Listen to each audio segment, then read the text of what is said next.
பாத்தீங்கன்னா இந்த கத்திரிக்காய் எடுத்து வச்சு இந்த தயிரோட தொட்டு கேமரா ரோலிங் ஆக்ஷன்.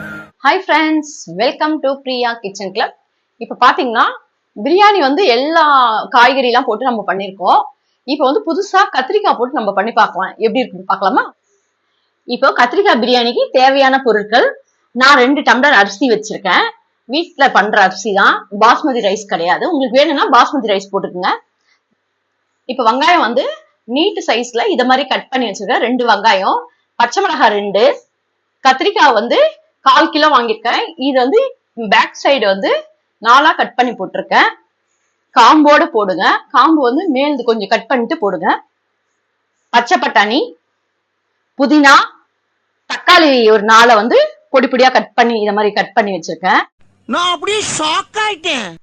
இஞ்சி பூண்டு பேஸ்ட், தயிர், சோம்பு, லவங்கம், பிரியாணி இலை, பட்டை. நான் வந்து இப்ப கடையில விற்கிற கரம் மசாலாவும் பிரியாணி மசாலாவும் வாங்கியிருக்கேன். இப்போ ஒரு 3 ஸ்பூன்ல நெய் போட்டிருக்கேன். இந்த பட்டை லவங்கம் எல்லாத்தையும் போட்டுடலாம். போட்டு இந்த இலையும் போட்டுடலாம். எண்ணெய் கூட யூஸ் பண்ணலாம். ஆனா வந்து நெய்யில நீங்க தாளிச்சீங்கன்னா ரொம்ப டேஸ்டாவும் சுவையாவும் இருக்கும். இப்ப இந்த வெங்காயத்தை போடலாம். வெங்காயம் பச்சை மிளகாய் 2த்தையும் போட்டு நல்லா வதக்கிடுங்க.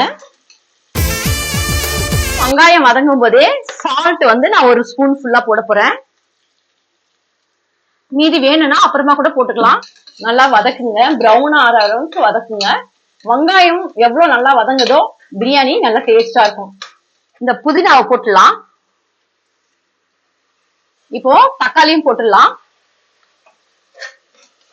புதினாவும் போட்டாச்சு, தக்காளியும் போட்டாச்சு, நல்லா வதங்கட்டும். இஞ்சி பூண்டு பேஸ்ட் போட்டுருங்க. கட் பண்ண கத்திரிக்காவையும் போட்டுருங்க.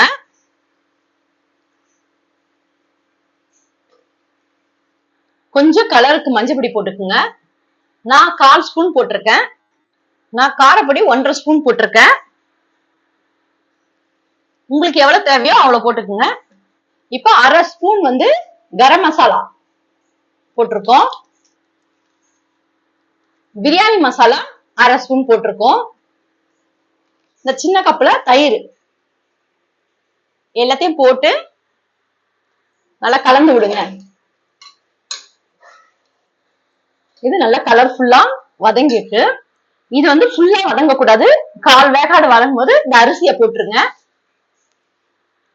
பாஸ்மதி ரைஸ்னா ஒரு 10 நிமிஷம் ஊற விடுங்க. இது சாதா ரைஸ். இது வந்து நான் 1/4 ஹவருக்கு மேல ஊற வச்சிருக்கேன்.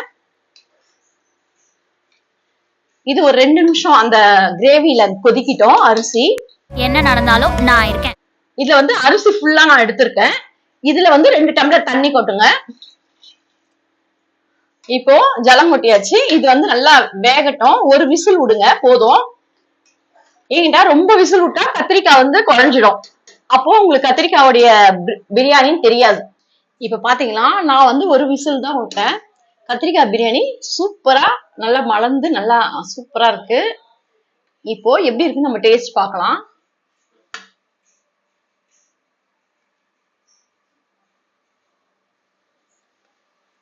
இப்ப பாத்தீங்கன்னா நல்லா ஸ்மெல்லா சூப்பரா கத்திரிக்காய் பிரியாணி சூப்பரா இருக்கு.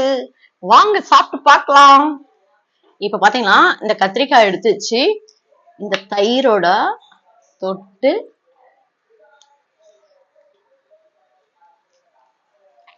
செமையா இருக்கு. இப்போ உங்க வீட்டுல நீங்க செஞ்சு பார்த்துட்டு எப்படி இருக்குன்னு கமெண்ட்ஸ்ல சொல்லுங்க. எல்லா வீடியோல என்ன சொல்றீங்க, நீயே சாப்பிடுற, நீயே என்ஜாய் பண்றன்னு சொல்றீங்க. வீட்டுக்கு வாங்க, நான் செஞ்சு தரேன்.